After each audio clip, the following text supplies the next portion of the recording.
nous sommes avec Anne-Sylvaine Chassani, bonjour. Bonjour. Vous êtes chef du bureau parisien du Financial Times, qui est un quotidien britannique qui est créé en 1888, il y a 130 ans, et qui a été racheté en 2015 pour plus d'1 milliard d'euros. C'est vous dire l'influence et l'importance de ce titre. On va parler avec vous des grands enjeux qui vont nous animer en 2018. Commençons avec celui pour Emmanuel Macron. Vous avez choisi pour 2017 l'expression « En marche » qui résumait bien l'année pour la politique française. Est-ce que pour vous, le 2018 marchera à la même cadence pour le président français? Oui, justement, ça va être intéressant parce que c'est vrai qu'on a senti qu'il avait lancé beaucoup de projets et on a vu qu'en effet, la France s'était un peu remise en marche. On a un sentiment d'optimisme qui est reparti à la hausse au sein des entreprises et puis il a passé les lois qu'il avait promises pendant sa campagne, et notamment la loi sur le travail, la loi travail, voilà, et puis le budget. Maintenant, on va voir en 2018 si cette frénésie d'action, parce que c'est quand même un président qui ne peut pas ne pas agir, je pense, c'est quelqu'un qui confronté à une situation, va vouloir par définition agir, avoir une influence. Ça va être intéressant de voir comment ça va se répercuter au niveau international. Parce qu'autant au niveau national, bon, il y a encore des choses et ça va être intéressant de voir la loi sur l'immigration. Enfin, ça va clarifier un petit peu ce que veut dire le macronisme en France. Mais à l'international, cette envie d'action, à mon avis, va se heurter à certaines résistances. Et pourtant, il donne l'impression d'être en position de force en Europe du moins, avec un Royaume-Uni qui s'enlise peut-être un peu dans le Brexit, l'Allemagne qui a une crise de gouvernance. Est-ce que vous pensez que son leadership en Europe pourrait être suffisant ? Alors, je pense que tout ce que vous dites est vrai, mais ça en fait finalement un leader très isolé en fait en Europe. Donc c'est vrai qu'il émerge un petit peu comme le dernier rempart du libéralisme, le terme à l'anglo-saxonne, c'est-à-dire les valeurs démocratiques, libérales, etc. En Europe, parce qu'on voit en Europe quand même une poussée des populismes, des nationalismes qui s'est vraiment propagé même au sein de la politique un peu mainstream, hein, comme on dit en anglais. Oui. Et donc on voit que en 2017, c'était assez frappant dans le cycle électoral, les grandes élections en Europe. Mis à part en Allemagne où Merkel a été réélue, et en France où miraculeusement presque on a ce président très libéral, etc., pro-européen, partout en Europe, c'est quand même une montée de la droite nationaliste, aux Pays-Bas, en Autriche, enfin même en Italie, on va le voir cette année. Et vous considérez donc que Emmanuel Macron va peut-être un peu trop loin quand il annonce en Chine, c'était lundi, Europe is back, l'Europe est de retour? Je pense que c'est vrai qu'il y a eu un phénomène de réaction très salutaire en Europe après le Brexit, la décision du Royaume-Uni de sortir de l'Union européenne.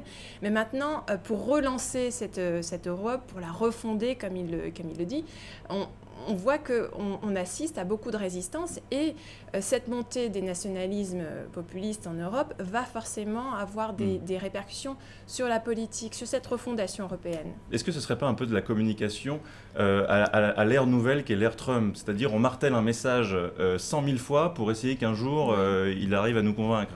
Oui, il y a une partie... Si on nous dit 100 000 fois que l'Europe va revenir, peut-être que certains vont y croire. C'est vrai que ça a eu un impact, en tout cas cette énergie, cet enthousiasme, cette volonté de croire que l'avenir finalement sera meilleur. Ça a eu un impact sur l'état d'esprit des Français, puisqu'on voit que l'optimisme reprend. Mais je pense que l'Europe est une bête quand même très compliquée. Il y a beaucoup d'inertie. Et aujourd'hui, en fait, le vent ne souffle pas dans la vision d'Emmanuel Macron. Il y a plutôt une montée de l'euroscepticisme, quand même globalement. Et ce qui va un peu à l'encontre de son envie d'intégration. Il a placé la barre très haute en termes d'intégration de la zone euro, par exemple, très tôt quand il a été élu. Et ça, à mon avis, je pense qu'il doit le regretter maintenant parce qu'il ne va pas obtenir ce qu'il souhaite. Et donc, ça va apparaître comme un peu une déception quand même par rapport à sa vision. Vous parliez d'euroscepticisme. Une date importante qui ne sera pas en 2018, mais début 2019, le 29 mars, ce sera la sortie officielle du Royaume-Uni de l'Union européenne. Mais ça, c'est la théorie. Est-ce que vous pensez que le Royaume-Uni quittera effectivement l'Union européenne? Certaines voix commencent à s'élever depuis quelques mois, par exemple Tony Blair, pour que le Royaume-Uni revienne en arrière. Oui, oui, Tony Blair pense que c'est encore possible de revenir en arrière. C'est très compliqué parce qu'il y a eu un référendum et aujourd'hui la population britannique, l'opinion publique britannique est très divisée sur le sujet. Il y a à peu près le même pourcentage de personnes, il y a vraiment moitié-moitié qui souhaitent un Brexit, l'autre ne souhaite pas un Brexit. Bon, il n'y a pas il n'y a pas eu de changement fondamental. Donc, je pense que le scénario principal, c'est que le Royaume-Uni sorte en 2019, en mars 2019, de l'Union européenne. Après, la question, c'est de savoir comment, et c'est là qu'on rentre qu'on s'arrache les cheveux, parce qu'il y a quand même une volonté, une volonté d'aboutir à quelque chose de plus doux que plus brutal. Donc ça, déjà, au Royaume-Uni, ceux qui poussaient pour une rupture brutale, à mon avis, vont rapidement, pour des raisons très pragmatiques, pousser plutôt pour quelque chose de plus doux, de plus... Alors forcément, le statut commercial va être moindre, ça va être moins intéressant pour le Royaume-Uni, d'un point de vue commercial, mais ils vont essayer, je pense, en tout cas, le pragmatique voudrait qu'on limite un petit peu les dégâts. Voilà. Et un mot quand même sur Donald Trump, puisque l'année a commencé très fort pour le président américain. Il a annoncé qu'il supprimait une aide financière pour le Pakistan. Il a menacé de le faire pour les Palestiniens. Il a comparé la taille de son bouton nucléaire avec Kim Jong-un. Il s'est ensuite décrit comme l'homme le plus intelligent de la planète, ou presque. Est-ce que vous pensez que peut-être le sourire qu'on avait en 2017 face à ces situations va aller plus ou moins se transformer en une lassitude en 2018? L'État, l'ambiance aux États-Unis est assez